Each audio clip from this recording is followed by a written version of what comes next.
Yang terhormat Ibu Kepala Sekolah SD Negeri Gedawung 1, Ibu Siti Markoa. Yang saya hormati rekan-rekan guru SD Negeri Gedawung 1 yang berbahagia. Alhamdulillah, puji syukur marilah kita panjatkan kehadirat Allah Subhanahu wa Ta'ala yang pada kesempatan kali ini kita di sini berkumpul untuk menyaksikan aksi nyata modul 1.4 budaya positif oleh kami, saya Latifah Nurlela dan rekan saya yaitu Bapak Priyono, CGP Angkatan 10 Kabupaten Cilacap. Baiklah, untuk selanjutnya yaitu sambutan akan disampaikan oleh beliau Ibu Kepala Sekolah. Kepada Ibu Kepala Sekolah, waktu dan tetap disilakan.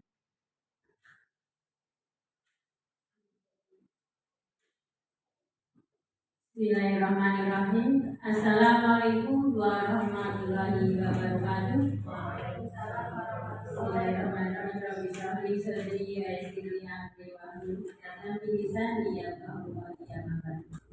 Yang terhormat Pak Priyono,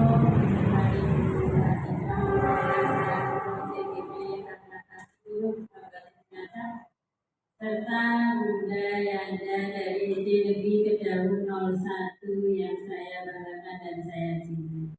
Alhamdulillah, pada hari yang sangat bahagia ini kita bisa bersilaturahmi bersama dalam kegiatan yang lain, yaitu dalam rangka aksi nyata dari beliau CGP Bapak Gubernur SPD dan Ibu Latifah Nurlela dari modul 1.4 budaya positif.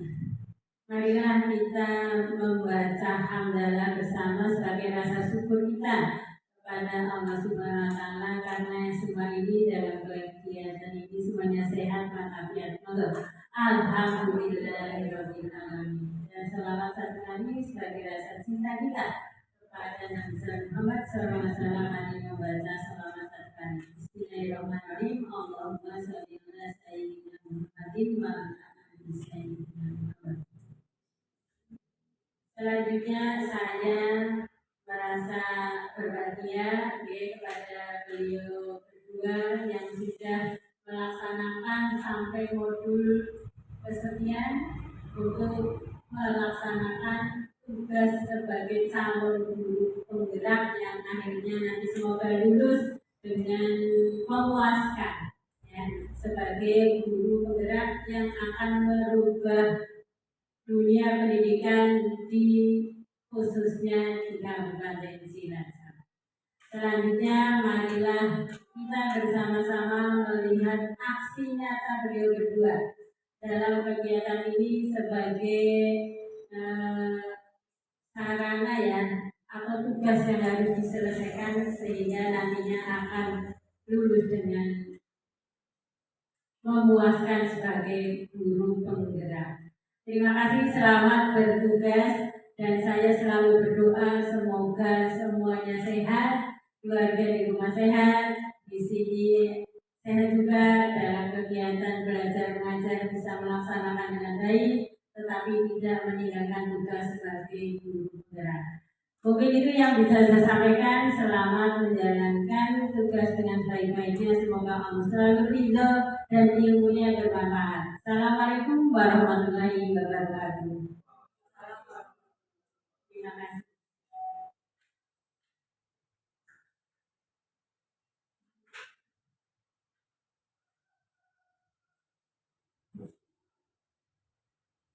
Baiklah, untuk selanjutnya kita masuk pada sesi diseminasi untuk aksi nyata modul 1.4 budaya positif. Ini nanti terdiri dari 6 modul yang nanti akan dibawakan oleh rekan kami Pak Priyono, kemudian digantikan oleh saya secara giliran. Untuk modul yang pertama yaitu modul 1 disiplin positif dan nilai-nilai kebajikan universal nanti akan dipresentasikan oleh Bapak Priyono. Untuk Bapak Priyono, waktu saya serahkan sepenuhnya. Monggo.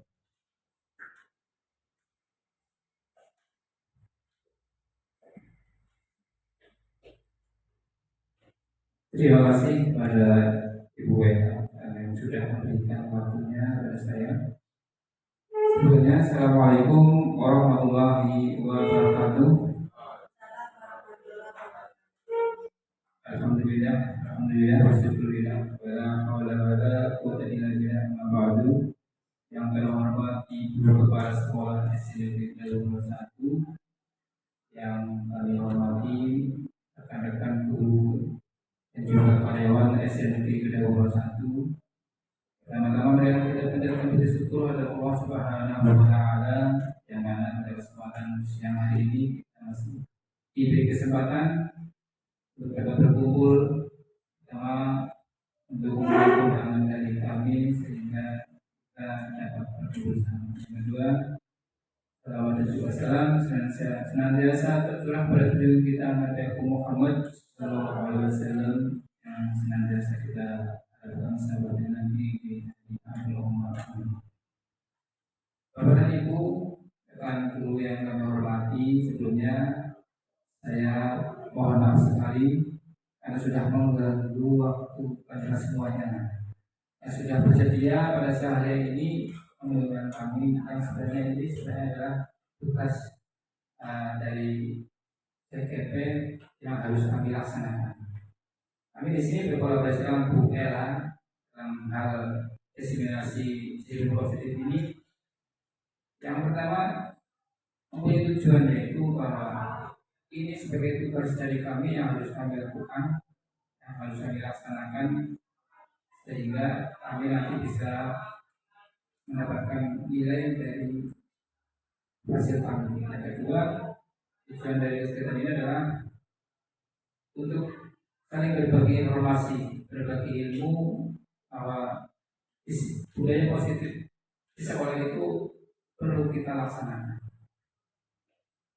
Dan yang ketiga tujuannya adalah kita nanti bisa berkolaborasi bersama menjadikan sekolah kita itu mempunyai disiplin positif sehingga terbentuklah suatu keluarga sekolah yang mempunyai disiplin positif yang baik. Ya, perlu banyak lagi kami akan sampaikan modul yang pertama, yaitu disiplin positif dan nilai kebajikan universal.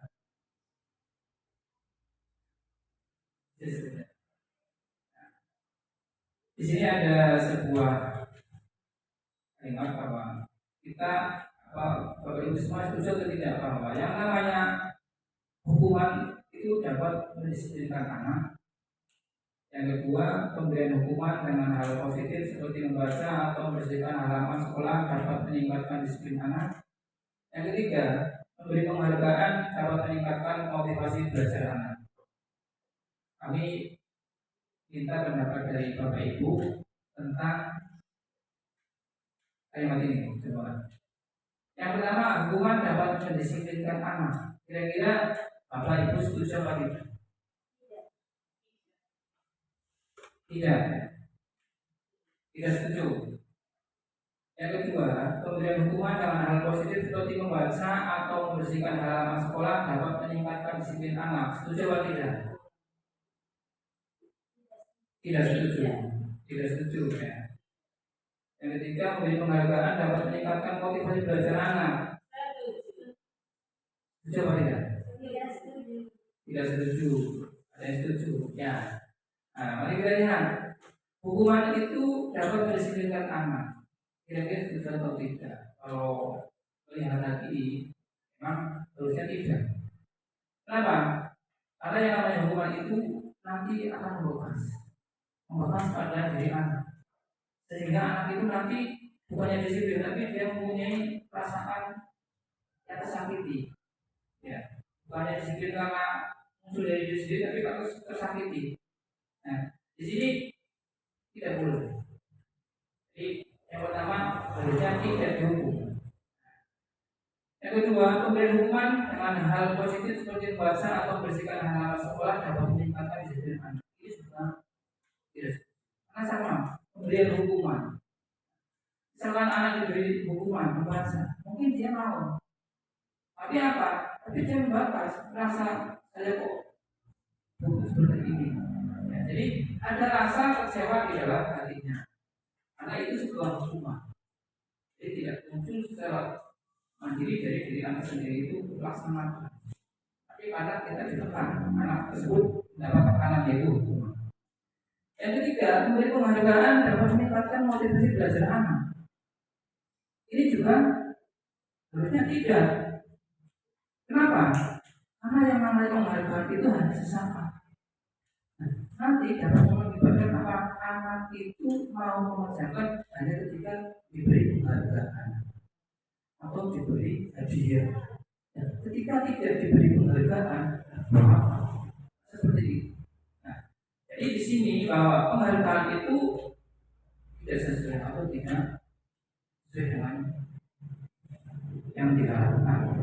Jadi ketika kalimat ini bahwa kita itu tidak setuju dengan kalimat. Kemudian berikutnya. Nah, di sini ada perubahan paradigma.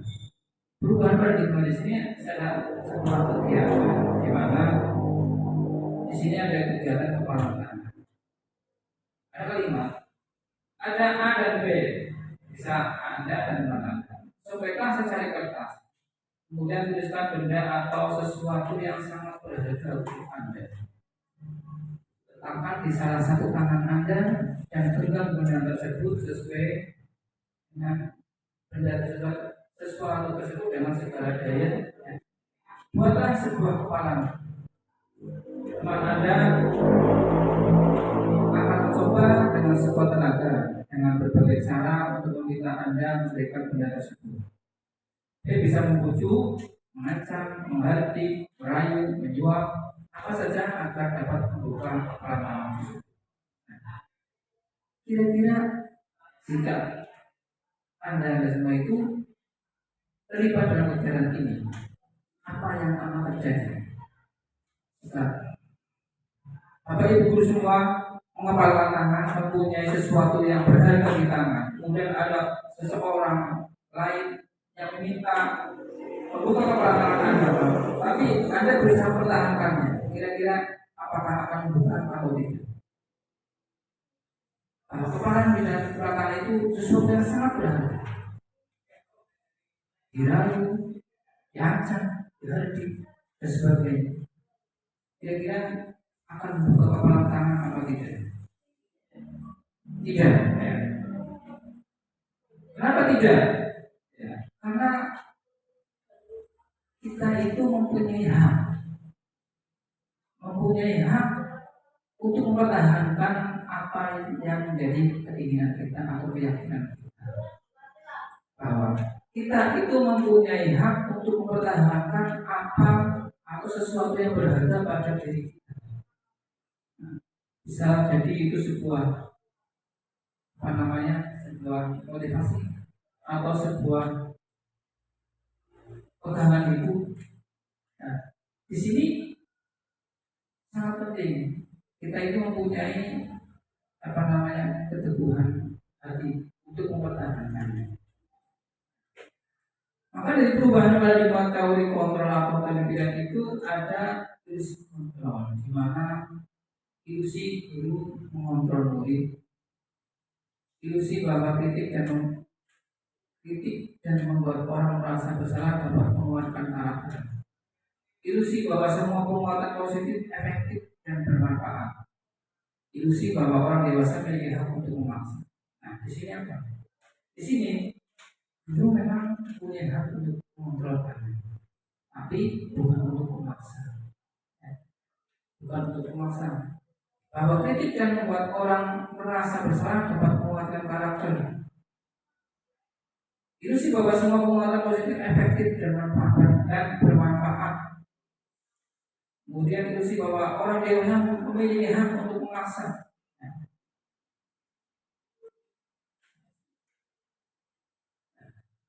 Perubahan paradigma stimulus respon teori kontrol tersebut, siapa sesungguhnya yang memiliki kontrol di dalam kehidupan pendidikan itu stimulus respon. Kita mencoba mengubah orang agar berpandangan sama dengan kita. Nah, di sini tadi kita menghafalkan tangan, orang meminta kita untuk membuka tangan. Artinya apa? Kita disuruh ikut keinginannya. Di sini yang sebaiknya apa? Yang sebaiknya adalah kita berusaha memahami pandangan orang lain tentang dunia. Bukan kita mengubah agar orang itu berpandangan sama dengan kita. Tapi apa? Kita berusaha memahami pandangan orang lain tentang dunia ini. Yang kedua, perilaku buruk dilihat sebagai suatu kesalahan. Yang seharusnya apa? Yang seharusnya semua perilaku itu memiliki tujuan. Tadi seorang anak misalkan membuat kesalahan, kita tidak boleh langsung menghukum, tapi kita cari tahu dulu kenapa dia dapat perilaku seperti itu. Ada tujuannya dan juga ada sebab musababnya. Maka dicari apa sebabnya, tujuannya apa. Jadi sebagai seorang guru kita tidak langsung menghukum, tapi mencari tahu dulu apa sebabnya, tujuannya apa anak tersebut melakukan. Kemudian orang lain bisa mengontrol saya. Tidak. Yang sebenarnya hanya Anda yang bisa mengontrol diri Anda. Memperlakukan tangan, orang lain sudah membuka bahwa apa yang ada dalam kata itu adalah sesuatu yang berharga. Kalian kita semua yang punya hak, yang bisa mengontrol diri kita, mau membuka atau tidak itu diri kita. Nah, disitulah bahwa kita mempunyai sebuah namanya keyakinan. Kemudian saya bisa mengontrol orang lain. Sebenarnya apa? Anda tidak bisa mengontrol orang lain. Jadi hanya orang tersebut yang bisa mengontrol dirinya. Kemudian pemaksaan ada pada saat bukan gagal. Nah, di sini bukan. Sebenarnya apa? Kolaborasi, bekerjasama dan konsensus menciptakan pilihan-pilihan. Dan model berpikir menang apa kalah. Nah, di sini model berpikir menang-menang. Nah, ini teori kontrol atau teori pilihan. Jadi stimulus respon itu yang sebenarnya melalui teori kontrol pilihan. Itu sebuah teori.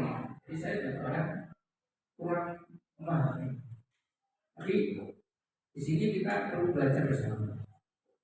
Kemudian saya sebenarnya, nah disiplin positif itu ya menegakkan bahwa teori kontrol atau teori pilihan dari Dr. William Briscoe itu Anda tidak bisa mengontrol orang lain, hanya Anda yang bisa mengontrol diri Anda.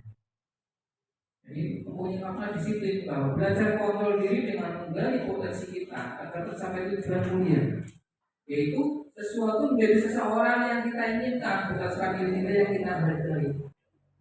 Maka semua perilaku itu memiliki tujuan. Satu mungkin menghindari hukuman, kemudian mendapatkan imbalan. Tiga, menghargai diri, untuk menghargai diri sendiri, sehingga apa?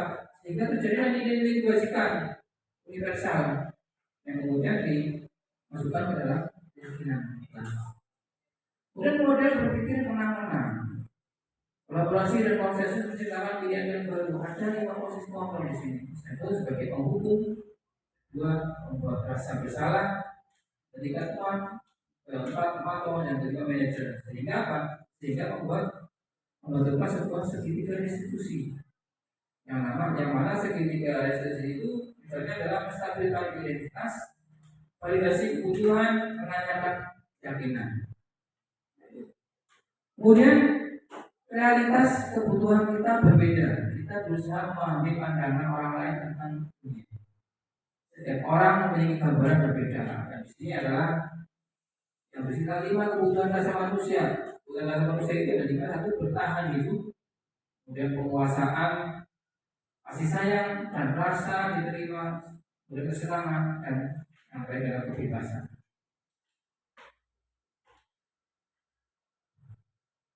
Nah, dari apa yang disebutkan oleh biasa itu, kemudian ditemukan makna disiplin. Apakah makna disiplin ini? Nah, disiplin itu berasal dari bahasa Latin yaitu disiplina, yang artinya belajar. Jadi disiplin itu artinya belajar. Makna asal dari kata ini berkonotasi dengan disiplin diri dari murid-murid Sokrates dan Plato. makna asal dari kata ini itu berkonotasi dengan disiplin dari diri, dari murid-murid sekolah Kristen. Kemudian disiplin diri membuat orang menggali potensinya menuju sebuah tujuan atau yang dia hargai. Namun dalam budaya kita itu makna kata disiplin telah berubah menjadi sesuatu yang dilakukan seseorang pada orang lain untuk mendapatkan kepatuhan. Kecenderungan umum adalah menghubungkan kata disiplin dengan ketidaknyamanan, bukan dengan apa yang kita hargai atau pencapaian suatu tujuan mulia.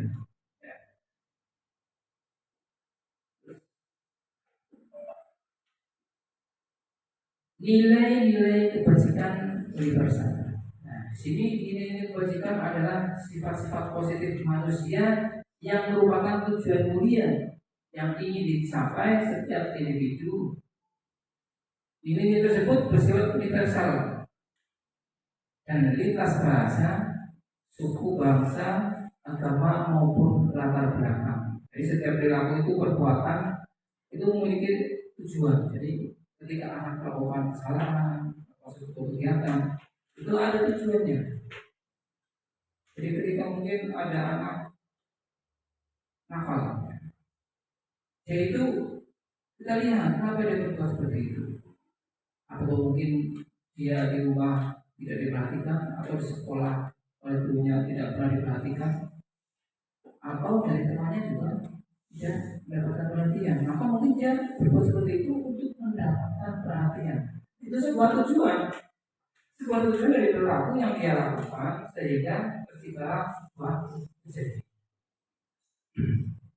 Kemudian dengan mengaitkan nilai-nilai kebajikan yang diyakini seseorang, maka motivasi intrinsiknya akan terbangun sehingga menggerakkan motivasi dari dalam untuk dapat mencapai tujuan mulia yang diinginkan di GGR Kristen.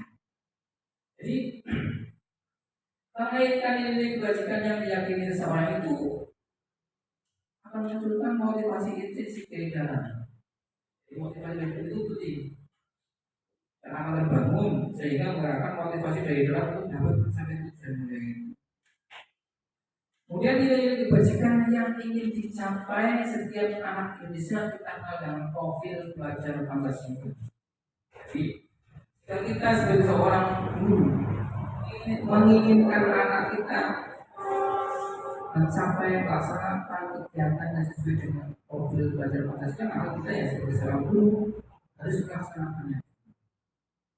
Anak ingin beriman dan bertakwa, maka kita sebagai guru ya harus beriman dan mandiri, beranalitis, berkebijakan global, berpengetahuan, kreatif. Jadi setiap apa yang kita lakukan itu sebagai contoh bagi anak. Nah, ketika anak kita menginginkan anak itu mempunyai nilai-nilai profil pelajar Pancasila, ya kita sebagai seorang guru harus memahaminya dulu dan melaksanakannya sehingga anak dapat meniru atau mempunyai contoh. Next. Itu mungkin dari saya. Kemudian untuk model yang kedua akan disampaikan oleh Bu Ella. Waktunya saya persilakan. Silakan.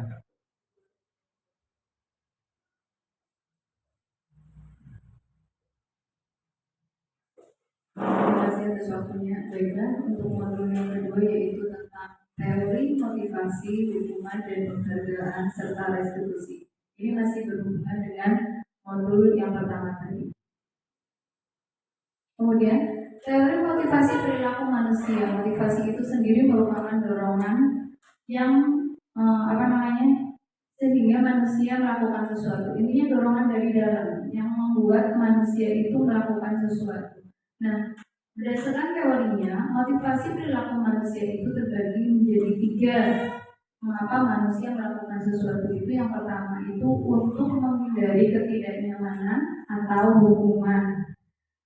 Dan biasanya orang-orang yang pada motivasi ini menghindari ketidaknyamanan atau hukuman, mereka akan berpikir, apa ini yang akan terjadi apabila saya tidak melakukan? Contoh, Apa yang akan terjadi jika saya tidak mengerjakan PR? Mungkin saya akan dihukum, distrap, suruh berdiri, suruh lari-lari, dan lain sebagainya. Dan ini termasuk pada motivasi eksternal, di mana motivasi itu berasal dari luar diri individu tersebut. Yang kedua yaitu untuk mendapatkan imbalan dari orang lain atau institusi. Pola pikir orang tersebut biasanya mereka akan berpikir seperti ini. Apa sih yang akan saya dapatkan jika melakukan hal tersebut? Sebagai contoh, kalau tadi apa yang akan terjadi jika saya tidak mengerjakan PR? Nah, yang kedua ini kebalikannya. Apa yang akan terjadi jika saya ranking 1? Apakah saya akan mendapatkan hadiah? Nah, ini pun sama dengan motivasi yang pertama. Ini motivasinya dari luar, bukan dari dalam diri individu tersebut. Yang ketiga yaitu untuk menghargai diri sendiri. Jadi, orang tersebut, orang yang memiliki motivasi ini akan berpikir, saya akan menjadi orang seperti apa bila saya melakukannya. Berarti dia melakukan sesuatu berdasarkan nilai-nilai yang telah dia yakini, nilai-nilai kebajikan. Dia memiliki kesadaran sendiri untuk melakukan apa yang akan dia lakukan. Dan motivasi ini berasal dari dalam, makanya disebut dengan motivasi internal. Dan tujuan dari motivasi yang ketiga inilah tujuan dari adanya disiplin positif, terbentuknya motivasi internal pada diri individu. Selanjutnya, kalau tadi kita berbicara tentang motivasi, sekarang kita berbicara tentang penghargaan. Dari judulnya sudah terlihat dihukum oleh penghargaan. Padahal selama yang kita tahu, penghargaan itu merupakan hadiah, sesuatu yang sangat diinginkan kan. Tidak pernah terpikirkan bahwa penghargaan itu sebagai hukuman. Hukuman di sini dimaksudkan seperti ini, bahwa penghargaan berlaku sama dengan hukuman. Ternyata efeknya itu hampir sama dengan hukuman. Dalam arti meminta atau membujuk seseorang melakukan sesuatu untuk memenuhi suatu tujuan tertentu dari orang yang meminta atau membujuk. Dorongannya eksternal, tidak dari dalam diri sendiri, tidak atas dasar kesadaran diri, dan akan ada faktor ketergantungan. Jika tidak diberi penghargaan, tidak lagi mau melakukan. Beberapa dampak dari pemberian penghargaan menurut Alfie Kohn 1993 yaitu yang pertama, pengaruh jangka pendek dan jangka panjang. Pemberian penghargaan dalam penghargaan itu hanya bisa memberikan pengaruh jangka pendek, tidak bisa memberikan pengaruh jangka panjang, tidak bisa membentuk karakter kebaikan untuk jangka panjang. Jadi contohnya seperti ini, seorang anak dia akan diberi hadiah jika melakukan sesuatu kebaikan. Contohnya kebaikan apa ya? Ranking 1. Dia akhirnya berusaha bagaimana caranya untuk mendapatkan ranking 1. Tujuannya tidak untuk mengembangkan diri, tapi untuk mendapatkan penghargaan. Tetapi untuk selanjutnya orang tuanya tidak menjanjikan penghargaan tersebut. Akhirnya apa? Biasanya dia akan malas-malasan, menganggap ngapain aku belajar capek-capek, dapat apa-apa juga tidak. Itu maksud pada yang pertama, dampak yang pertama. Penghargaan menghukum. Maksudnya di sini adalah menghukum bagi anak-anak yang lain yang tidak memperoleh penghargaan atau hadiah reward. Nah, Karena biasanya anak-anak yang memperoleh penghargaan itu biasanya ada euforianya sendiri, akan diberi pujian oleh teman-temannya, akan diberi kayak dia merasa bangga, pengakuan, sehingga anak-anak yang lain yang dia tidak memperoleh penghargaan akan merasa dirundung, akan merasa minder, akan merasa insecure karena kondisi tersebut. Selanjutnya, penghargaan juga bisa mengurangi ketepatan, penghargaan tidak efektif, penghargaan. Nah, dua ini hampir sama sebenarnya. Ada sebuah studi kasus di mana anak-anak yang diberi penghargaan untuk mengamati gambar. Jadi anak laki-laki itu diberi hadiah untuk mengamati gambar, untuk menemukan sebuah gambar, perbedaan sebuah gambar. Sedangkan anak perempuannya tidak diberi hadiah. Dan ternyata hasilnya pada studi kasus tersebut, anak laki-laki banyak melakukan kesalahan dibanding anak perempuan yang tidak diberi hadiah. Hampir sama ini ya, antara penghargaan mengurangi ketepatan dan penghargaan tidak efektif. Selanjutnya, penghargaan merusak hubungan. Ini masih berhubungan dengan penghargaan menghukum. Anak-anak yang diberi penghargaan, seperti tadi disebutkan, biasanya itu mereka akan dibangga-banggakan, dipuji-puji. Sedangkan anak-anak yang lain, mereka merasa terabaikan, merasa tidak adil. Sehingga karena kondisi tersebut, mereka merasa benci terhadap anak-anak yang diberi penghargaan, yang akhirnya bisa merusak hubungan. Selanjutnya, penghargaan menurunkan kualitas. Sama, ini sudah berdasarkan uji kasus. Selanjutnya, penghargaan mematikan kreativitas. Kemudian penghargaan mengurangi motivasi intrinsik. Karena mengapa penghargaan mengurangi motivasi intrinsik? Karena orang-orang yang melakukan sesuatu untuk mendapatkan penghargaan itu melakukannya karena faktor eksternal, sehingga mengurangi motivasi intrinsik, tidak membentuk karakter apa yang diyakininya, tentang nilai-nilai kebajikan apa yang diyakini. Kemudian bagaimana caranya terhadap anak-anak yang mungkin sudah melakukan kebajikan, tetapi ternyata penghargaan itu seperti hukuman, tidak boleh serta-merta dilakukan. Nah, ini adalah salah satu solusinya, yaitu dengan memberikan pengakuan atau apresiasi tentang kebajikan yang telah anak tersebut lakukan.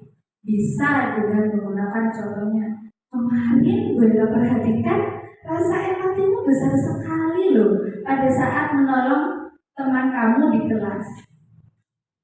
Bisa juga contoh yang lainnya, yaitu saya menghargai kepedulianmu pada saat kamu membantu teman-temanmu di tugas kelompok. Kemudian bisa contoh lainnya, yaitu terima kasih untuk rasa tanggung jawabmu pada saat kamu memungut kertas yang berserakan di lantai. Nah, ini adalah contoh-contoh apresiasi. Dengan kita diapresiasi dari hal-hal kebaikan yang telah dilakukan, biasanya kita sudah cukup merasa senang kan? Dan biasanya ini menjadi motivasi juga agar kita terus melakukan hal-hal tersebut, mengulang di kemudian hari, dan kita sadar bahwa itulah yang harus kita lakukan, sehingga nilai-nilai kebajikan itu akan hadir di dalam diri kita. Oke, sekarang bisa Bapak Ibu guru lihat di sini ada beberapa tindakan guru. Nah, di sini ada hukuman atau konsekuensi. Kalau tadi hukuman sudah disampaikan,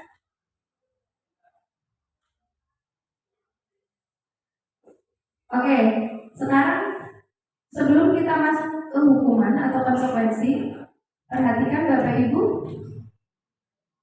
Yang pertama, mencatat 100 kali di dalam buku kalimat saya tidak akan terlambat lagi karena terlambat ke sekolah. Menurut Bapak Ibu ini konsekuensi atau hukuman? Hukuman. Lari mengelilingi lapangan basket 2 kali karena terlambat hadir di sekolah. Kemudian murid diminta untuk push up 15 kali karena tidak menggunakan masker ke sekolah. Hukuman. Menggantikan kertas tugas teman yang telah dicoret-coret. Konsekuensi. Baik. Tadi sudah ada yang menyebutkan hukuman, sudah ada yang menyebutkan konsekuensi. Saya ingin tahu alasannya memilih hukuman atau memilih konsekuensi. Silakan Bu Rita. Ya, tadi seperti yang dijelaskan oleh Bu Ella sama Pak Tri, di mana hukuman itu menurut saya adalah suatu tindakan fisik yang dimana nantinya berimbas anak tertekan. Makanya poin 1, 2, dan 3 saya memilih hukuman. Sedangkan untuk yang nomor 4, menggantikan kertas tugas teman yang telah dicoret-coret, itu menurut saya adalah konsekuensi. Karena apa? Dia sadar atas kesalahan dia. Dengan dia sadar, akhirnya dia bagaimana caranya untuk memperbaiki itu. Seperti itu.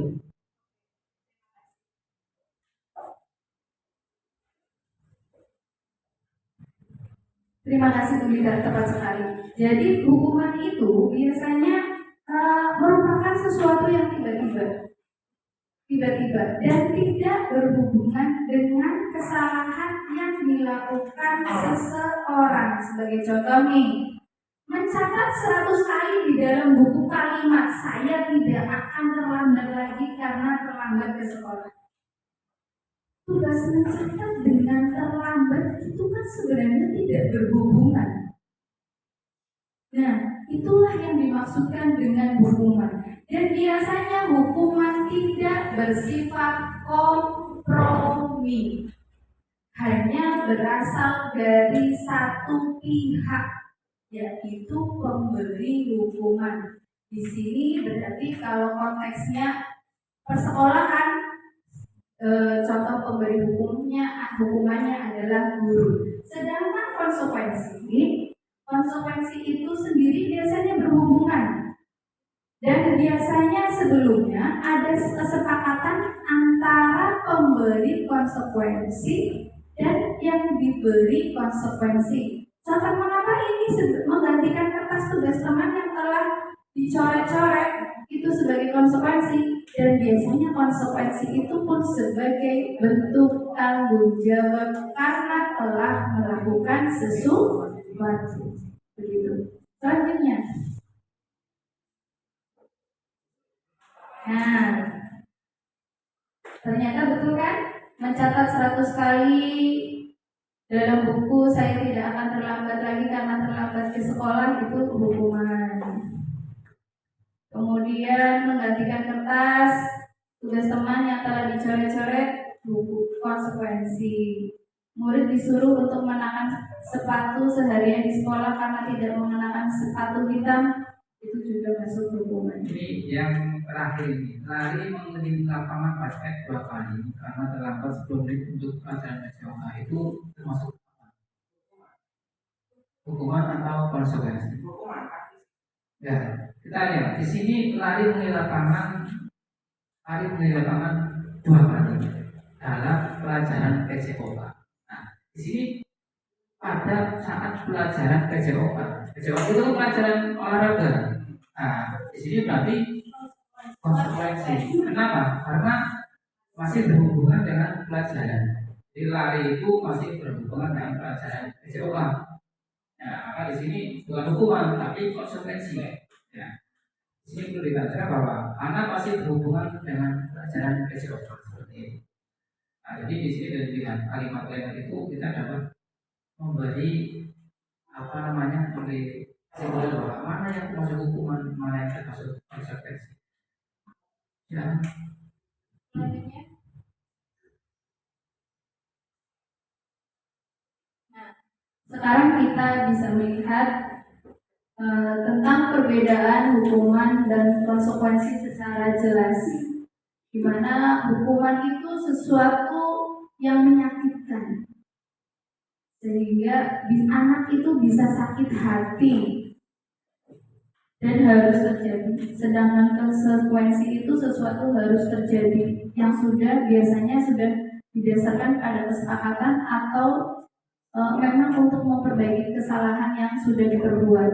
Yang kedua, hukuman itu membuat anak sakit fisiknya maupun hati untuk jangka waktu yang lama. Sedangkan konsekuensi membuat anak merasa tidak nyaman dalam jangka waktu pendek. Hanya pada saat itu anak merasa tidak nyaman.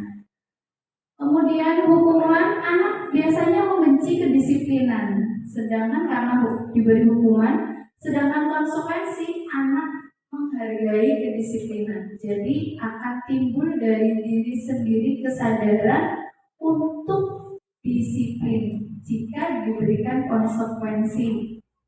Kemudian hukuman biasanya mendorong anak untuk menyakiti diri sendiri. Sedangkan konsekuensi mendorong anak agar mudah menyesuaikan diri. Selanjutnya hukuman itu konsep diri yang buruk, kalau konsekuensi konsep diri yang baik. Anak belajar untuk menyembunyikan kesalahan karena takut dihukum. Kalau konsekuensi, anak belajar untuk mematuhi peraturan karena dia sadar sudah melakukan kesalahan. Anak yang dihukum akan marah, memiliki rasa bersalah, merasa dipermalukan, dan merasa tidak dihargai. Pemberian konsekuensi itu hanya memberi anak merasa kehilangan hak, dibuat tidak nyaman, diasingkan hanya untuk sementara waktu. Ini berdasarkan Restitution dan Gosen The Five Position of Control, Yayasan Pendidikan Luhur. Sedangkan restitusi itu sendiri apa? Tadi kita sudah belajar tentang hukuman, penghargaan. Yang terakhir adalah restitusi.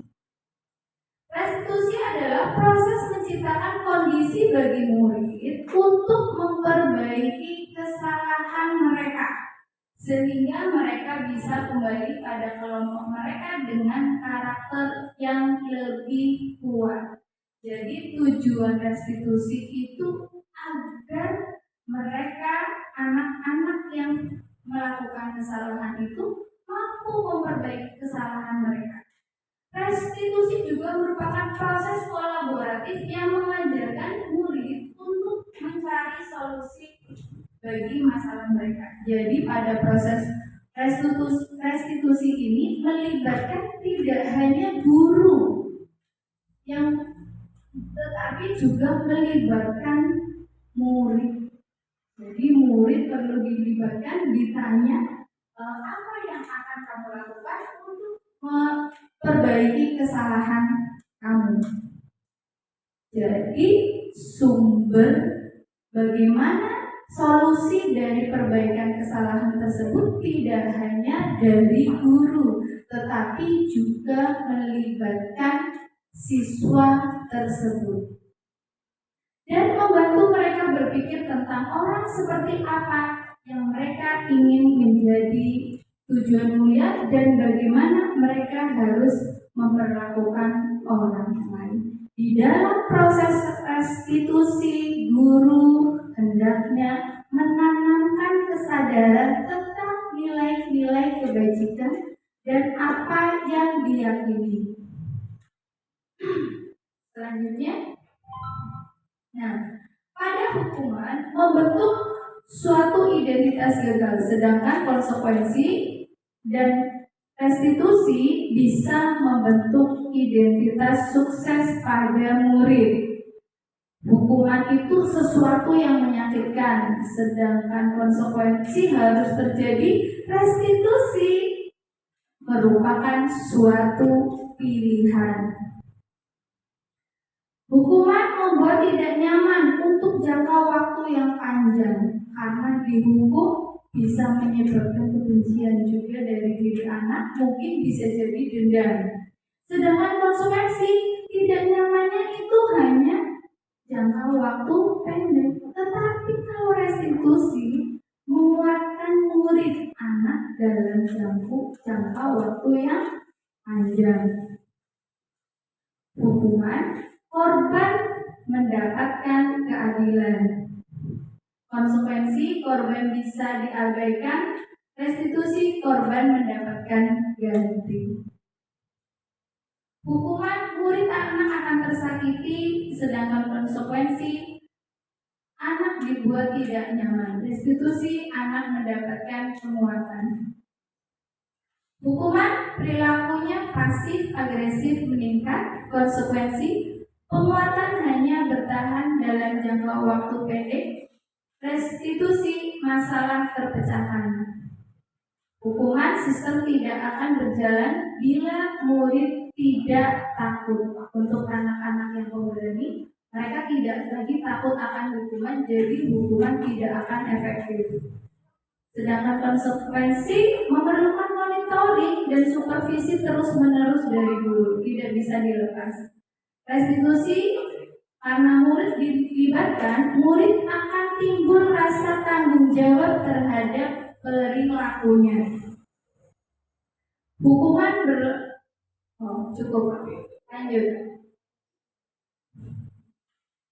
Ciri-ciri dari restitusi itu sendiri, yaitu yang pertama, bukan untuk menebus kesalahan, namun untuk belajar dari kesalahan. Anak digali alasannya kenapa melakukan suatu kesalahan dan diarahkan tentang nilai-nilai kebajikan yang diyakini. Yang kedua, memperbaiki hubungan. Karena di sini restitusi itu anak-anak tidak langsung disalahkan, jadi hubungannya bisa tetap baik. Restitusi itu tawaran bukan paksaan. Di sini karena anak-anak dilibatkan jadi, untuk memperbaiki kesalahannya, jadi ditawarkan oleh guru, tidak dipaksa kamu harus melakukan ini, tapi anak diberi kebebasan, kamu mau bagaimana memperbaiki kesalahan kamu. Yang keempat, restitusi menuntut untuk melihat ke dalam diri, ditanyakan kembali, kamu ini mau jadi orang yang seperti apa? Diarahkan kembali kepada nilai-nilai kebajikan yang diyakini. Selanjutnya, restitusi mencari kebutuhan dasar yang mendasari tindakan. Restitusi diri sampai saat ini merupakan cara yang paling baik untuk mengatasi anak-anak yang telah melakukan kesalahan. Restitusi fokus pada karakter, bukan tindakan. Selanjutnya, restitusi fokus pada solusi. Restitusi mengembalikan murid yang berbuat salah pada kelompoknya. Selanjutnya, untuk modul ketiga akan dipresentasikan oleh rekan saya, monggo Pak Priyono, waktu dan tempat dipersilakan. Terima kasih. Sebelumnya, saya minta sedikit refleksi. Kita refleksi sekarang, bukan SD atau bukan gender, SD. Terima kasih. Nah, ini saya ingin mengajak kita kembali ke masa lalu. Bayangkan diri Bapak Ibu itu duduk di kelas 1 menjadi murid. Pertama kali duduk di kelas, kemudian diajar dari kelas 1. Ya. Nah, ketika ditanya, ya, nanti langsung jawab. Jadi murid kelas 1 sih, gitu ya. 1 ditambah 1 berapa? 2. 2 tambah 2 4. Betul, ya kan? 3 tambah 3 6, betul? Berapa? 3 tambah 3 6, betul? Berapa? Berapa? Ayo berapa? Ya berapa? 3 tambah 3 6. Betul. Berapa? Betul 4. Ayo berapa? Betul 4. Nah, 3 ditambah 3 6. Betul. Berapa? Jadi 3 ditambah 3 36. 3 tambah 3 6. Betul. Berapa? Ya ini ada Berapa? speaking ya kan. Jadi kalau kita gabung akan jadi 3 ditambah 3 6 sama dengan berapa? Itu. 3 ditambah 3 6 berapa?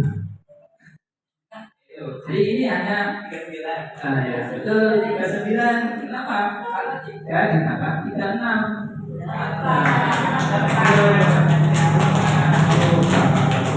Jadi ini hanya olah kata. Ya. 3 ditambah 3 6 itu berapa?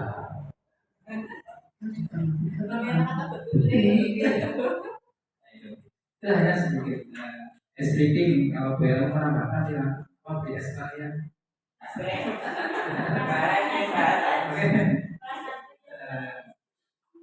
Ya di sini akan saya sampaikan atau saya coba menyampaikan tentang keyakinan keras. Nah, sini untuk materi ini masih agak membayar. Mengapa tidak peraturan saja? Mengapa harus keyakinan keras? Di sini ada pertanyaan, mengapa kita memiliki peraturan harus menggunakan helm bila mengendarai kendaraan roda 2? Mengapa kita memiliki peraturan 3M? Menggunakan masker, mencuci tangan, dan menjaga jarak 1,5 meter. Ini kita dulu COVID ya. Yang ketiga, mengapa kita memiliki peraturan harus datang tepat waktu pada saat mengikuti pelatihan? Untuk mendukung motivasi intrinsik kembali ke nilai keyakinan lebih memberatkan seseorang dibandingkan mengikuti serangkaian peraturan-peraturan. Di sini mengapa kita memiliki peraturan harus menggunakan helm bila mengendarai kendaraan roda 2? Ya. Kita pakai helm itu sebenarnya mungkin sesuatu yang permasalahan. Karena kalau tidak pakai helm nanti ditilang polisi. Tapi tujuannya bukan itu. Bukan itu. Tujuannya kita memakai helm pertama adalah mengantisipasi ketika kita terjadi kecelakaan, sehingga tidak terjadi hal-hal yang berbahaya. Misalkan kita jatuh, kepala masih ada pelindung helm. Nah, disitulah pentingnya memakai helm. Bukan karena apa? Karena takut ditilang polisi, tapi karena sebagai pelindung, sebagai penjaga ketika kita mengendarai kendaraan. Sama halnya dengan mengapa kita memiliki peraturan 3M, yaitu menggunakan masker, mencuci tangan, dan menjaga jarak. Nah, ketika dulu waktu COVID itu kita tidak pakai masker, mungkin di jalan ada razia masker atau tangkap denda atau kita dihukum. Nah, itu bukan itu tujuannya sebenarnya, tapi tujuan sebenarnya adalah supaya kita terhindar dari yang namanya COVID-19. Kemudian mengapa kita memiliki peraturan yang datang tepat waktu pada saat pelatihan? Nah, ketika kita terlambat, mungkin kita akan sanksi atau sebagainya. Tapi tujuannya bukan itu. Tujuannya supaya apa? Supaya acara kegiatan semua dapat berjalan dengan lancar. Sehingga ketika kita datang tepat waktu, maka kegiatan dapat berjalan dengan lancar. Tapi kalau tidak, mungkin kita mendapatkan hukuman atau sebagainya. Bukan itu tujuannya. Tujuannya ada tujuan yang lain. Maka di sini untuk mendukung motivasi intrinsik, balik bagi nilai keyakinan lebih menggerakkan seseorang dibandingkan mengikuti serangkaian peraturan-peraturan. Jadi dari ketiga pertanyaan ini kita dapat ilmu bahwa kita melakukan itu ada tujuannya, bukan karena kita takut ada hukumannya, tapi kita melakukan karena ada tujuannya. Maka ada yang namanya peraturan kelas kemudian menjadi sebuah keyakinan kelas. Ketika keyakinan sudah berjalan, maka lingkungan positif itu akan muncul. Sehingga terbentuklah sebuah yang namanya budaya positif. Ya. Jadi berawal dari peraturan kelas, membuat sebuah peraturan kelas, kemudian dijadikan sebuah keyakinan kelas dan dilaksanakan, kemudian terbentuklah lingkungan positif di dalam kelas itu, sehingga terbentuk sebuah budaya positif di sebuah lingkungan sekolah. Makanya seperti itu. Next. Nah, di sini ada yang mana merupakan keyakinan kelas. Jadi ada TK Dharma Wanita Persatuan Satu. Ada sekolah kelas, ada sekolah kelas. Yang dari TK ada datang tepat waktu mengucapkan salam. Sekolah kelas K, bagi guru dan murid yang saling menyayang. Menjaga kebersihan sekolah, kami murid yang semangat belajar. Ketika kami murid yang peduli dengan teman-teman. Ini coba kita bersama menentukan yang mana kesepakatan kelas atau keyakinan kelasnya yang mana. Bisa kita menggunakan kelas yang tuliskan, bisa kita. Ini ada yang soal kelas, ada yang keyakinan kelas. Yang mana yang termasuk keyakinan kelas? Yang mereka atau yang kesepakatan kelas? Pasca. Ke materi kita coba juga. Ada keyakinan, ada kesepakatan.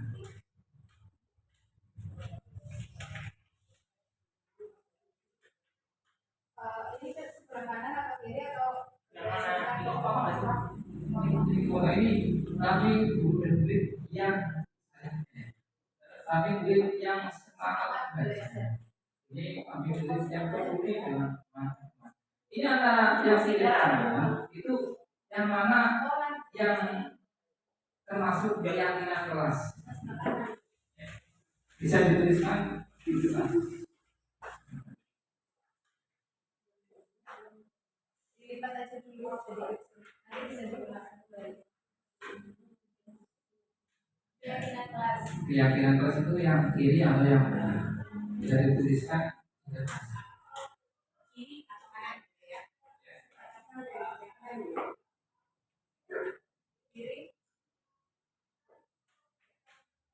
Kiri. Kiri kalian ya? Kiri kanan. Kiri yang hijau lah. Kiri yang hijau. Kiri yang hijau. Kanan yang keyakinan. Yang mana? Kanan yang hijau. Yang mana yang merupakan keyakinan? Mengapa? Makanya, jadi kita coba nanti mencari yang mana yang keyakinan. Mengapa kok masuk ke keyakinan?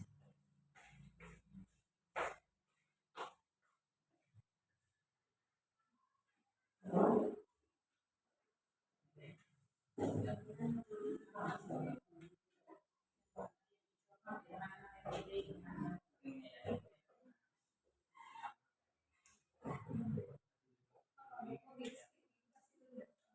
yang kanan ya.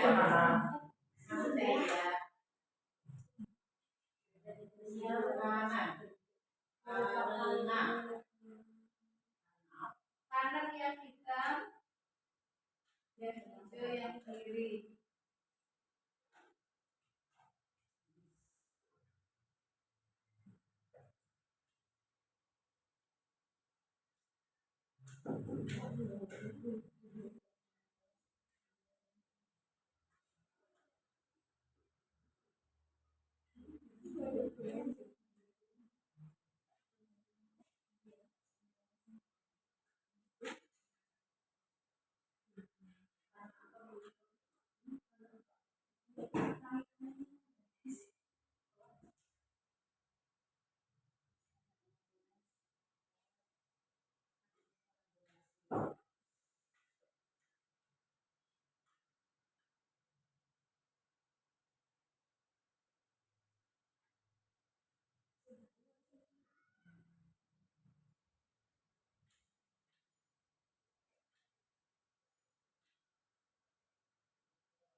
Sudah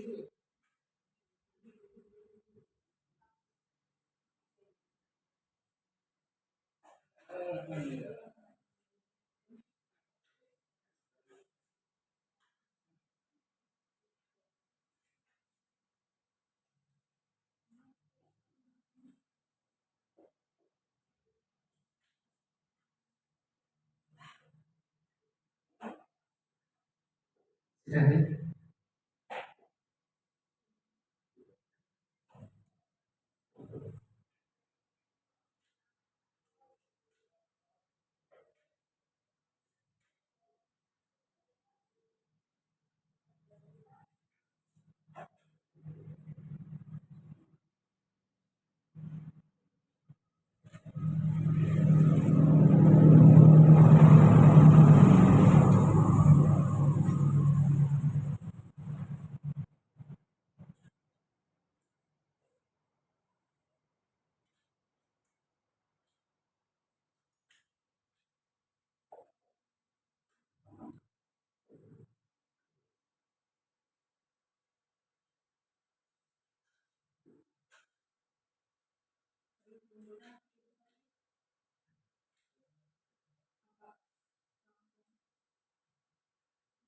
Sudah nih?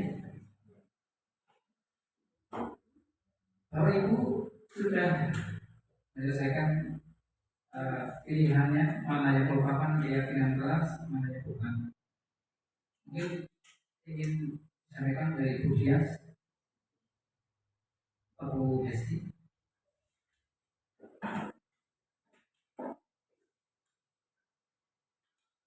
Sebelumnya, Assalamualaikum warahmatullahi wabarakatuh.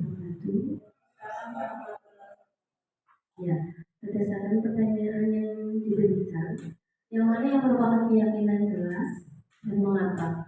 Itu menurut saya untuk keyakinan kelas itu yang sebelah kanan, di mana di situ sudah ada kegiatan kerjasama atau kolaborasi atau kesepakatan antar warga kelas, yaitu siswa dan guru. Itu menurut saya. Terima kasih. Dari Bu Ilo.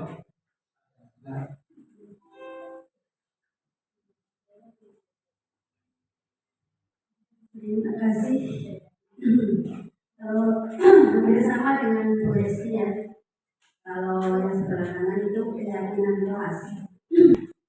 Karena memang sudah ada kesepakatan bersama baik antara guru dan siswa atau antar siswa ya. Jadi sudah menjadi keyakinan mereka dan dipatuhi mereka sudah tahu tanggung jawab mereka. Kalau yang sebelah kiri itu masih pribadi ya, masih pendapat pribadi. Terima kasih.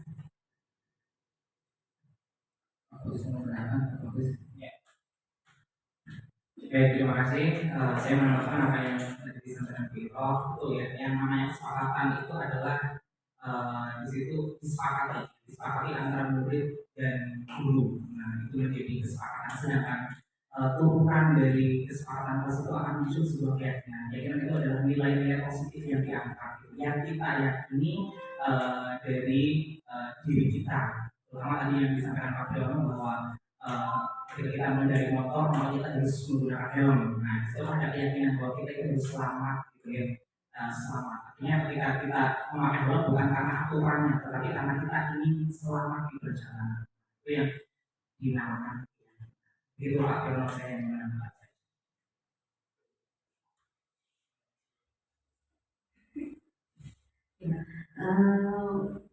Kalau menurut saya itu sama saja seperti kayak Pak Gus yang dimana untuk keyakinan kelas itu yang sebelah kanan, yang dimana dilakukan dengan cara kolaborasi yang nanti jika diterapkan akan membangun budaya.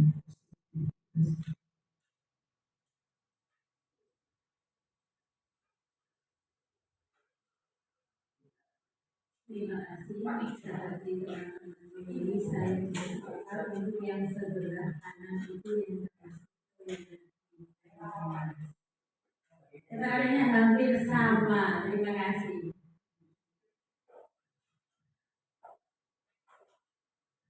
Terima kasih Ibu dan Bapak semuanya. Memang betul bahwa yang disebut dengan keyakinan kelas itu yang sederhana. Kami guru dan murid yang saling menyadari. Jadi sudah terbentuk antara guru dan murid. Kalau bahasa guru dan murid, ini murid yang semangat belajar. Kami murid yang peduli dengan agama. Jadi yang disebut dengan keyakinan kelas itu adalah kalimat positif, bukan kalimat negatif. Misalkan seperti ini, jangan berlari di kelas atau koridor, jangan berlari di kelas. Itu bukan keyakinan. Kita ubah menjadi apa? Perjalanan di kelas atau koridor. Jadi perjalanan di kelas. Tidak ada kata-kata jangan. Jadi keyakinan itu bukan kata-kata jangan, bukan kata-kata negatif. Tapi kata-kata atau kalimat yang positif. Jangan berlari di kelas. Kita berarti dari apa? Perjalanan di kelas. Jadi kalimat positif itu adalah yang disebut dengan keyakinan kelas seperti itu. Saya kira Bapak Ibu guru semua sudah paham. Jadi tadi sudah disampaikan dan sudah paham semua. Next point. Nah di sini ada kegiatan pendalaman tentang keyakinan kelas tentang APLT dan APT. APLT dan APT. Hormat kami yang meyakini bahwa sangat penting untuk menghormati semua orang dan barang milik orang lain. Jadi ketika menghadapi itu ada dengar, terlihat, dan berperilaku. Kemudian bekerja, kami meyakini bahwa sangat penting untuk mengerjakan segala kebijakan atau mengikuti kegiatan yang telah diterima. Diterima dan dimiliki. Kami meyakini bahwa sangat penting untuk merasa diterima pada suatu kelompok dan saling peduli satu dengan yang lain. Jadi ketika menggunakan format atau label Y itu ada 3, yaitu muncul kata terdengar, ya, kemudian terlihat dan perilaku.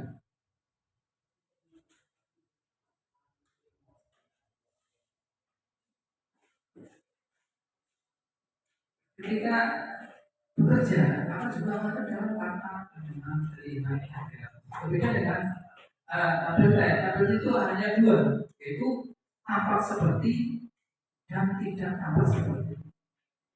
Bekerja juga tampak seperti dan tidak tampak seperti. Sehingga terima dan dimiliki juga sama, hanya muncul tampak seperti dan tidak tampak seperti.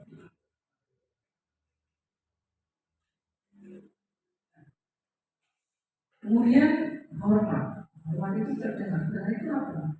Satu orang berbicara. Yuk, saya bantu. Kita bisa selesaikan ini bersama. Terima, tolong ya. Atau permisi, atau boleh saya bicara. Atau nanti saya akan segera kembalikan. Itu hormat. Nah, terdengar, maka terlihat apa? Terlihat berempati terhadap perasaan orang lain. Atau memegang barang milik orang lain hanya dengan isinya. Tidak asal ambil. Tidak tanpa isi dari yang punya. Nah, juga mendengarkan dengan seksama. Jangan saya berbuat baik untuk berbagi. Nah, ketika berperilaku seperti apa? Berperilakunya itu selalu tersenyum ramah, memberikan salam hormat, bersama tangan atau namaste yang meletakkan tangan di dada, saling itu berperilaku yang hormat namanya. Memberikan ruang bekerja, postur tubuh yang tenang dan sebagainya. Tapi ketika kita menunjukkan kita berbaik itu hanya apa? Hanya tampak seperti dan tidak tampak seperti. Datang tepat waktu, tidak tampak seperti apa? Sering hadir terlambat. Menyapa teman dan guru setiap hari. Taat kepada teman dan guru. Mengembalikan barang teman yang telah dipinjam dan mengucapkan terima kasih. Tapi ketika tidak tampak seperti apa? Tidak mengembalikan barang yang telah dipinjam dan meletakkannya sembarangan. Nah, ketika bekerja, yang muncul apa? Tampak seperti apa?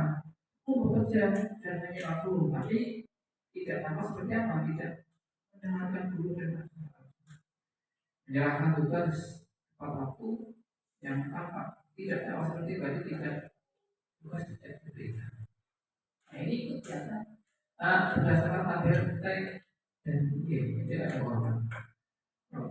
Y itu mungkin 3, kalau hormat itu hanya 2. Nah di sini ada peraturan kelas, ada peraturan, ada kelas. Nah, peraturan kelas ini kalau kita jadikan penyajian kelas itu akan berubah seperti apa? Kalimatnya. Jangan selalu kembalikan buku ke tempatnya, ini peraturan. Dilarang mengganggu orang lain. Hadir di sekolah 15 menit sebelum pembelajaran dimulai. Dilarang melakukan kekerasan. Dilarang menggunakan narkoba. Bergantian atau menunggu giliran. Gunakan masker. Jangan berlari di kelas atau komputer. Ini peraturan. Peraturan itu kalimat yang negatif. Ya. Kita ubah menjadi kalimat yang positif. Maka kita lihat. Maka akan jadi apa? Ketika selalu kembalikan buku tempatnya, maka itu sudah jadi anjel. Dilarang mengganggu orang lain, berubah menjadi menghormati orang lain. Ini keyakinan kelas. Hadir di sekolah 15 menit sebelum pembelajaran dimulai, menjadi menghormati orang lain atau berkomitmen. Komitmen. Dilarang melakukan kekerasan. Jadi keyakinan keselamatan menghormati orang lain. Dilarang menggunakan narkoba. Kesehatan. Berarti atau menunggu giliran menghormati orang lain atau bersama. Gunakan masker. Kesehatan atau keselamatan. Jangan berlari di kelas atau koridor itu keselamatan adik aman.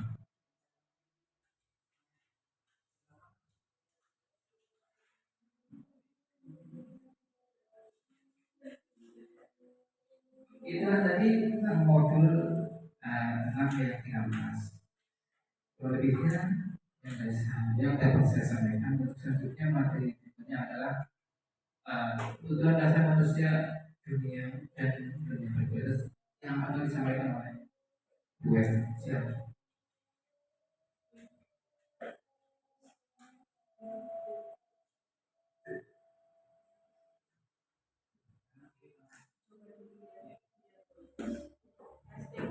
Testing.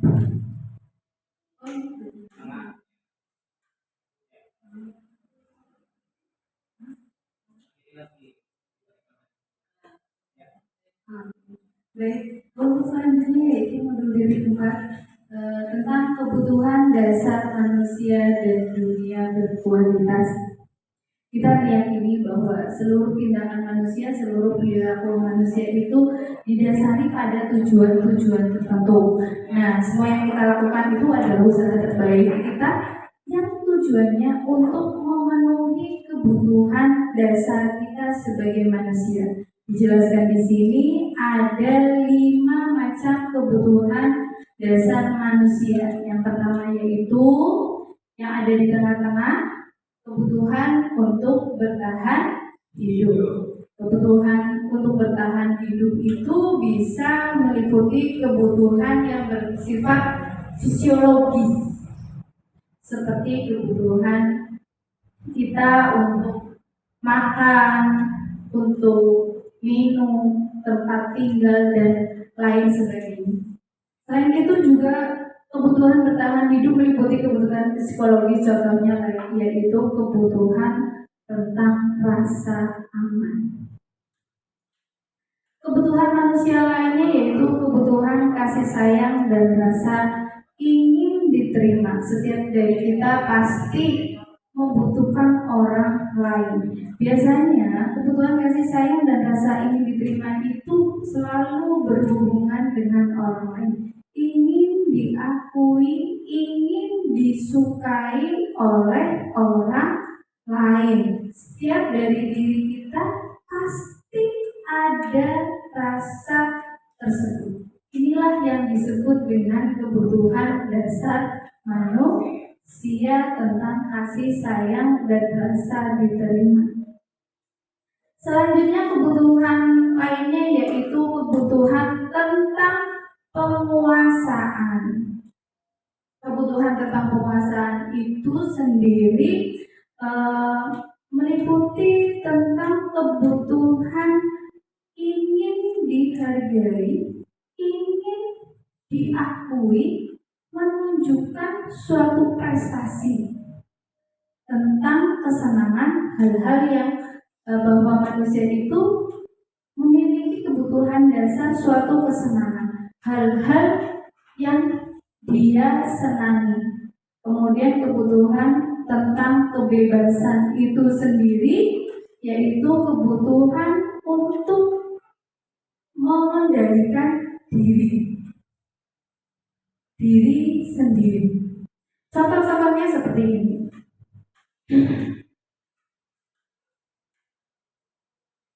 Untuk kebutuhan kasih sayang itu jelas ya, kebutuhan yang terhubung dengan orang lain seperti teman, keluarga, pasangan hidup, teman kerja, binatang peliharaan, dan kelompok di mana kita tergabung.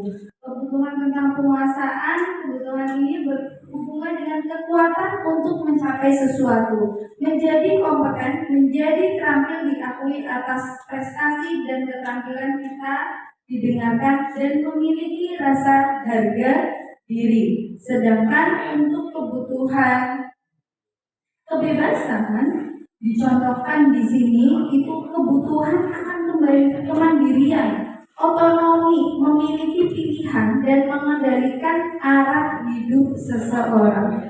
Sedangkan kebutuhan kesenangan adalah kebutuhan untuk mencari kesenangan, bermain dan tertawa. Orang-orang yang dengan kebutuhan dasar kesenangan biasanya dia menikmati untuk melakukan sesuatu.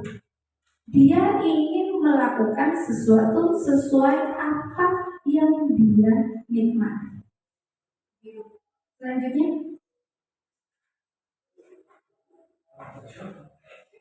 Selanjutnya untuk modul 4 ternyata sedikit sekali. Untuk modul 5 kita kembalikan kepada rekan saya Pak Pri.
Terima kasih. Kita lanjutkan untuk materi modul 5 yaitu 5 posisi kontrol.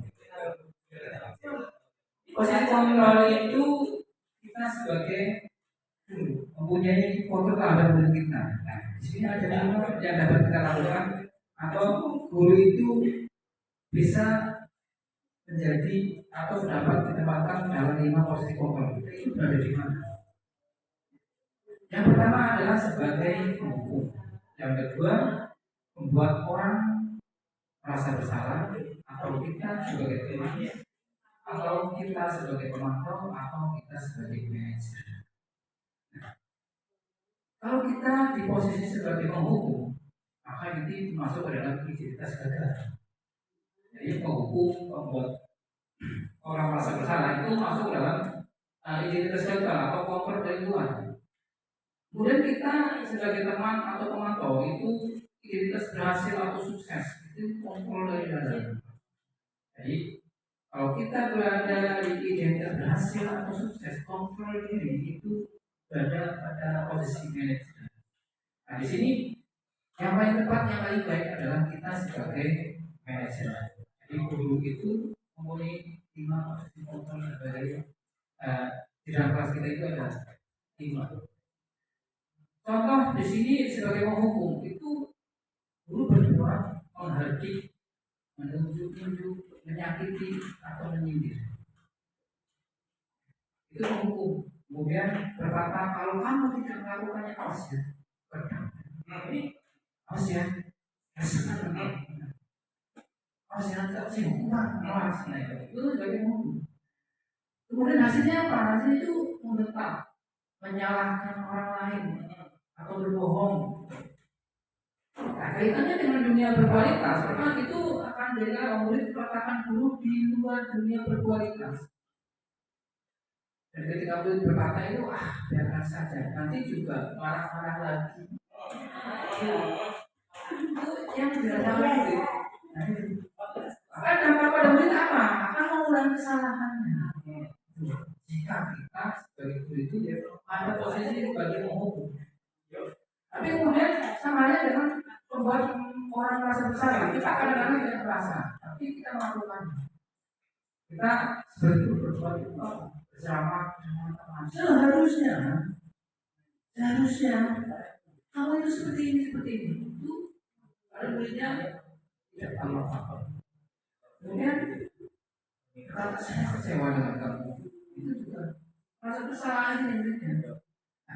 Jadi juga kamu harus sudah tahu, lelah sekali sudah dijelaskan ngomong kamu nggak benar terlambat. Itu juga membuat murid merasa bersalah. Sehingga apa? Banyak menikah, hasilnya menyangkal, sehingga murid berbohong. Dan menganggap itu guru di dalam dunia yang berkualitas, tapi sebenarnya dalam hukum. Sehingga muridnya akan berkata, maafkan saya. Dan sehingga yang terjadi murid merasa terjadi. Tapi beda dengan ketika guru berposisi sebagai teman atau pemantau, ya. Maka akan berbuat apa? Membuatkan alasan-alasan untuk muridnya. Ayolah, lakukan ini demi itu, lakukan ini demi bapak. Masa kamu tidak mau? Ingat ya, tidak. Ingat, tidak itu pernah bantu. Tidak. Bapak pernah bantu. Ingat tidak. Itu sebagai teman. Jadi ada kata ayolah. Ayolah, lakukan demi aku ini. Itu sebagai teman. Kemudian apa? Hasilnya apa? Siswa tersantungan. Kaitan dengan dunia berkualitas, maka murid katakan dulu sebagai orang yang sangat penting di dunia berkualitas. Sehingga murid berkata, saya pikir bapak atau ibu teman saya ternyata begitu. Dan dampaknya pada murid apa? Lemah, tidak mandiri dan tergantung. Nah, sebagai pemantau, guru menghitung atau mengukur dan berkata-kata peran mereka. Hasilnya apa? Menyesuaikan diri bila diawasi, yang tidak, ya tidak. Murid menetapkan dulu peraturan dan hukum di dunia berkualitas. Sehingga berapa banyak bintang yang saya harus boleh kita dapatkan sesuatu dikasih bintang berapa halaman yang harus saya tulis mantap, boleh mantap loh. Soalnya dikasih tugas catat halaman ini sampai ini, halaman 7 sampai 20 catat ya 20 mantap loh, itu mantap. Itu sedikit lakukan, saya sendiri sudah. Kemudian apa dampak pada muridnya? Jadi menitik beratkan pada sanksi atau hadiah untuk dirinya. Maka yang paling baik itu guru sebagai manajer. Jadi apa? Guru itu selalu mengajukan pertanyaan yang positif. Apa yang kita yakini? Apa yang bisa kau kerjakan untuk memperbaiki masalah ini? Sehingga apa? Hasilnya akan menguatkan pribadi anak, tidak merasa bersalah, tidak merasa tertekan dan sebagainya. Sehingga murid meletakkan dirinya sebagai individu yang positif dalam dunia berkualitas. Maka dia pun dapat berkata, bagaimana caranya saya bisa memperbaiki keadaan. Dan hasilnya apa? Murid itu mengevaluasi diri. Bagaimana cara memperbaiki diri. Jadi 5 posisi kontrol ini yang paling baik bagi kita adalah posisi pada manajer. Itu seperti manajer. Maka akan menghasilkan apa? siswa itu bisa mengevaluasi dirinya sendiri dan memperbaiki dirinya sendiri. Ini ada pertanyaan-pertanyaan. Saya kecewa sekali dengan kamu. Siapa yang mengatakan bahwa orang merasa bersalah? Kamu tidak pernah menertawakannya ini sebagai ayolah lakukan demi kebaikan ini sebagai teman. Apakah kamu mendapatkan stiker bintang hari ini? Ini hanya pemalu. Bagaimana kamu bisa menyelesaikan masalah ini? Nah ini mungkin. Kamu selalu yang paling terakhir di bawah. Jadi posisi kontrol itu ada sebelah. Kemudian bergerak antara apa ini?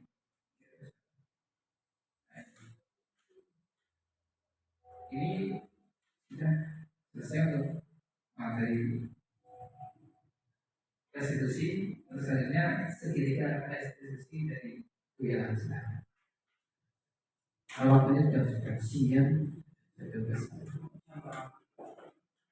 Oh, setelah lagi satu materi lagi. Ya, ini adalah materi terakhir dari diseminasi hari ini. Materi segitiga restitusi. Apa saja sih segitiga restitusi? Kita tadi sudah membahas tentang restitusi. Ternyata ada tahapan-tahapan dari restitusi itu. Tahapannya akan dijelaskan di sini. Nah, ini adalah tahapan-tahapan dari restitusi. Yang pertama, yang paling bawah, yaitu menstabilkan identitas. Pada proses menstabilkan identitas, kita meyakini bahwa setiap orang pasti pernah melakukan kesalahan. Dan kamu bukan satu-satunya yang pernah melakukan hal tersebut. Kita semua pernah ada dalam posisi ini.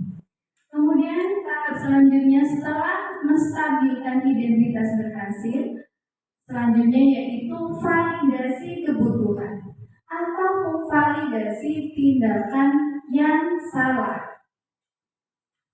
Di sini tentu tadi sudah disampaikan bahwa setiap tindakan manusia itu memiliki alasan.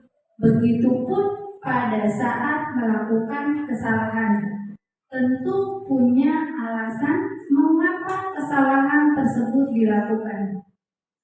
Adakah cara yang lebih efektif untuk mendapatkan apa yang kamu butuhkan? Yang terakhir dari segitiga restitusi yaitu menanyakan keyakinan. Pada tahap ini kita sebagai guru akan menanyakan nilai-nilai apa yang telah disepakati. Dan kamu ingin menjadi orang yang seperti apa?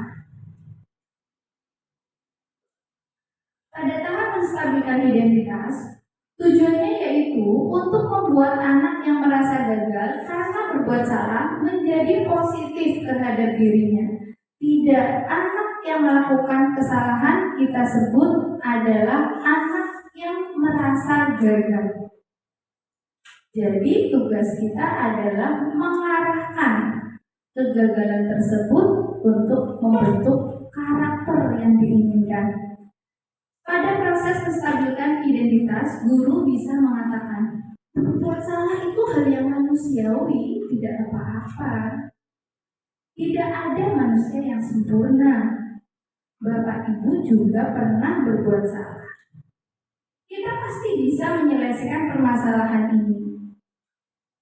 Bapak Ibu tidak tertarik untuk mencari tahu siapa yang benar, siapa yang salah.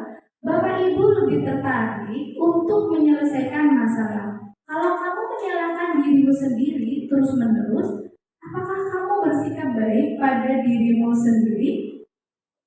Nah, pada tahap ini, jadi ketika anak melakukan kesalahan, kita tidak boleh langsung menyalahkan, tetapi kita memahami bahwa setiap manusia pernah melakukan kesalahan.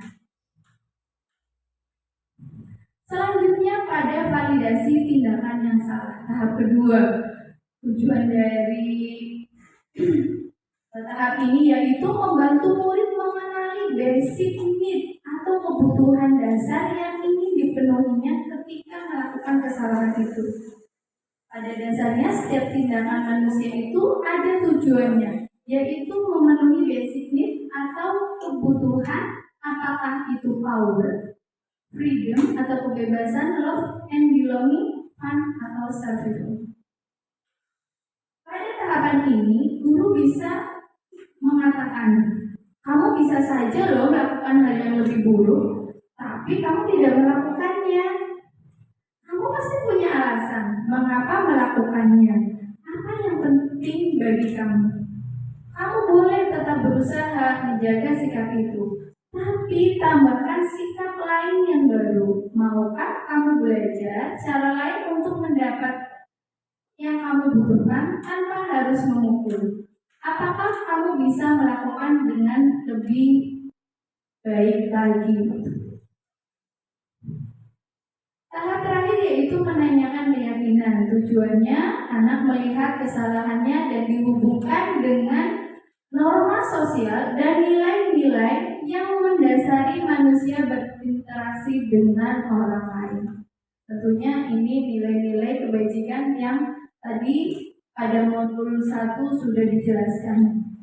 Pada tahap ini guru berkata, apa nilai yang kita percaya di kelas atau sekolah kita? Nilai-nilai universal apa yang telah kita sepakati? Kelas yang ideal itu seperti apa sih? Kamu ingin jadi anak seperti apa? Apa yang kamu rasakan ketika kamu melakukan itu? Kamu mau menjadi orang yang seperti apa? Selanjutnya ini adalah contoh penerapan dari segitiga restitusi.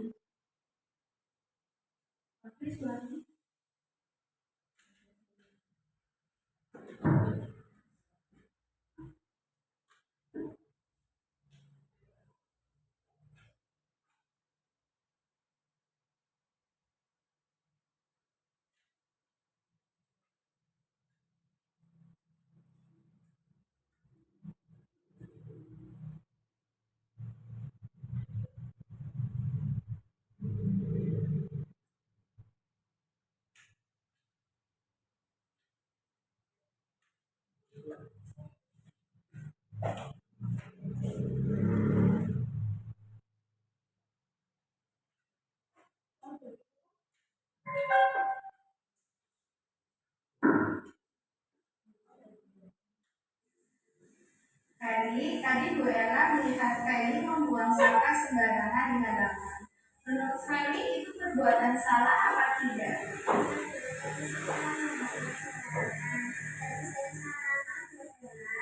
Iya Bu Ella, maafkan ya nak, tapi jangan diulangi kembali. Sekarang Bu Ella mau tanya, boleh tahu mengapa Feli tadi membuang sampah sembarangan padahal banyak tempat sampah di halaman? Baik, Bu Ella mengingatkan kembali ya nak, kita kan sudah memiliki kesepakatan untuk selalu berusaha menjaga kebersihan, termasuk tidak boleh membuang sampah sembarangan. Apakah Feli mengingatkan itu? Apakah Feli bersedia untuk tidak mengulanginya kembali?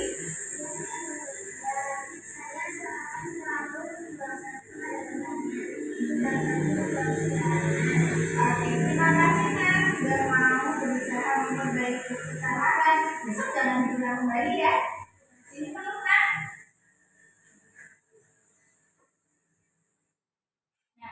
Tadi dari apa namanya masalah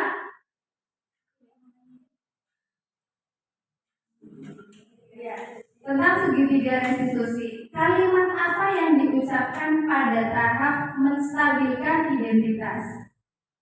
Kita ulangi lagi. Minta tolong digeserkan. Menstabilkan identitas. Dari awal berita. Awali. Bisa makan?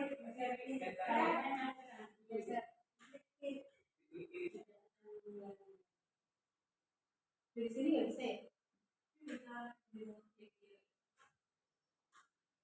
Ini udah di sebelah sana.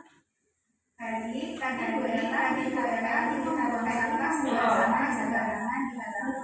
Menurut perbuatan salah. Tadi Bu Ella melihat Feli membuang sampah sembarangan di halaman. Menurut Feli itu perbuatan salah apa tidak? Nah, di sini pada tahap menstabilkan identitas. Kan ya, tapi jangan Jadi tidak langsung menyalahkan. sekarang boleh tahu. Nah, lanjut ke tahap paling dalam tindakan yang salah, menanyakan alasan dari perbuatan tersebut. Baik, Bu Ella mengingatkan kembali ya, Nak.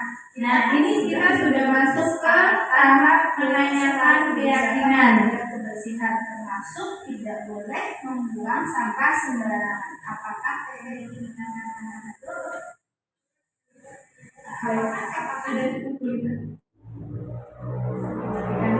Sudah bisa dipahami tentang segitiga restitusi, tahapan menstabilkan identitas, validasi tindakan yang salah, kemudian menanyakan keyakinan. Baiklah, untuk tahapan yang terakhir, Bapak Ibu semuanya di sini kami berdua meminta refleksi dari Bapak Ibu. Ini mau berupa tulisan atau mau mau ditulis dulu nanti baru langsung diungkapkan? Oh gitu. Terima kasih monggo Pak Bagus.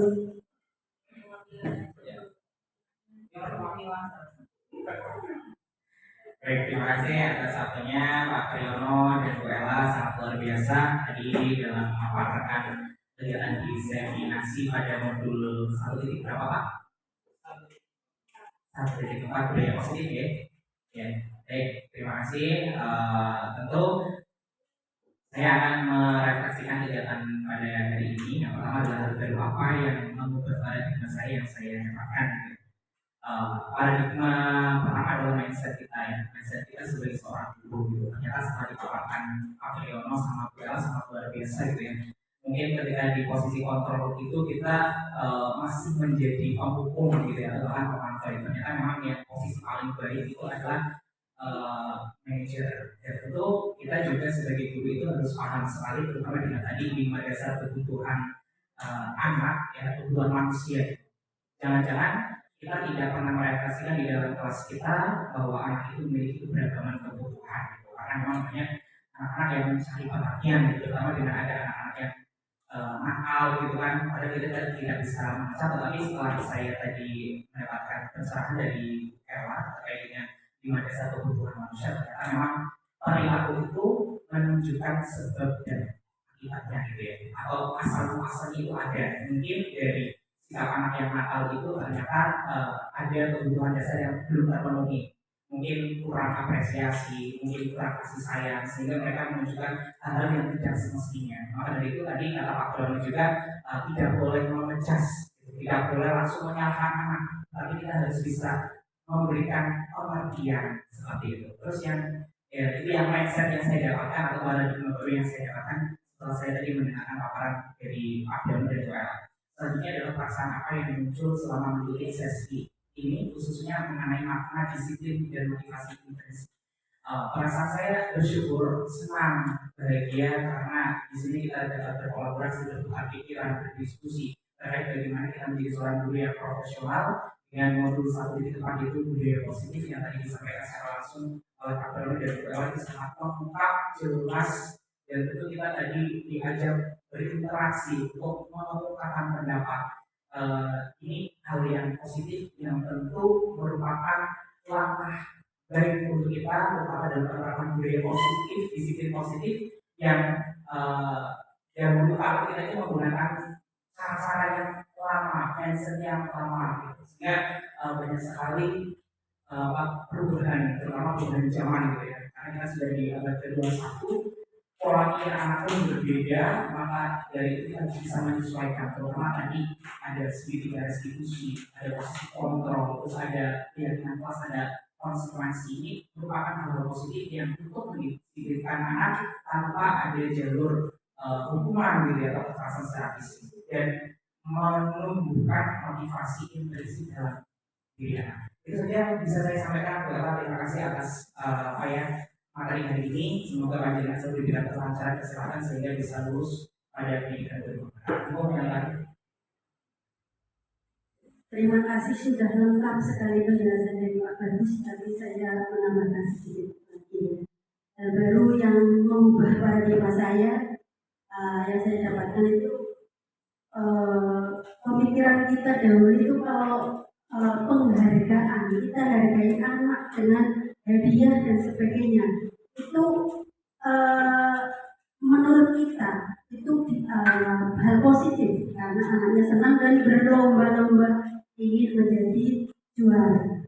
Tapi ternyata di balik itu ada hal yang negatif yang tidak baik, yaitu jadi anak kalau tidak ada hadiah dan sebagainya itu tidak akan berusaha.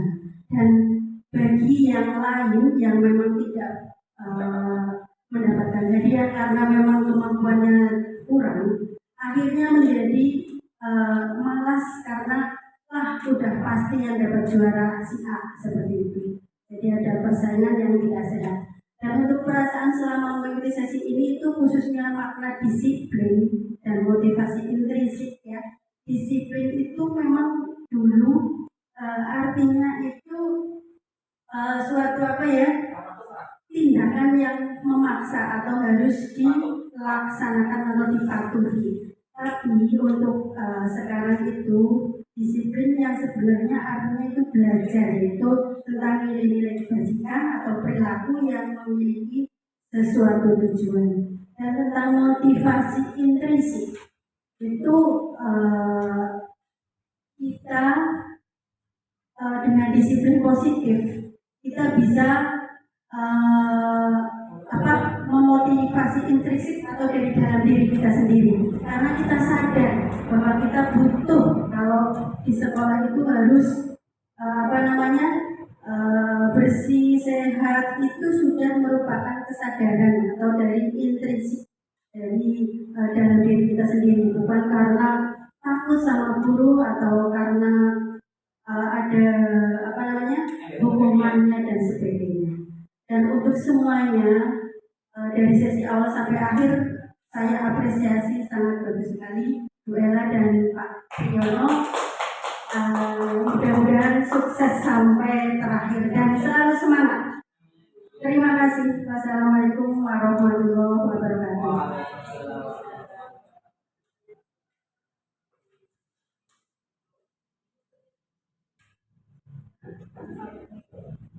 Terima kasih.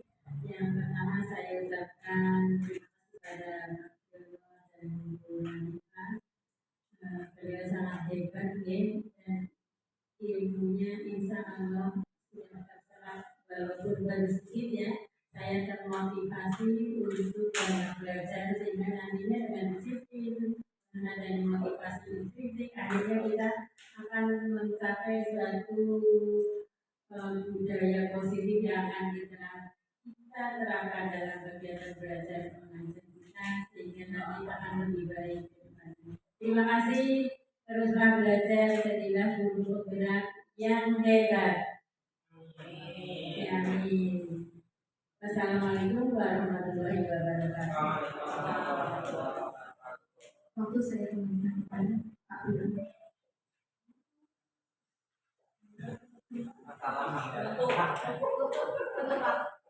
Terima kasih kami sampaikan kepada teman-teman guru dan karyawan SMK dari satu. Setelah selesai apa-apa yang kita sampaikan untuk materi hari ini, yaitu diskriminasi budaya positif di SMK 1. Terima kasih sudah ucapkan, kami sampaikan atas waktunya, dan marilah kita tutup acara pada siang hari ini dengan bacaan hafalan bersama. Alhamdulillahirabbil alamin. Puji baju sampai bersih, disebut di halaman. Terima kasih. Assalamualaikum warahmatullahi wabarakatuh.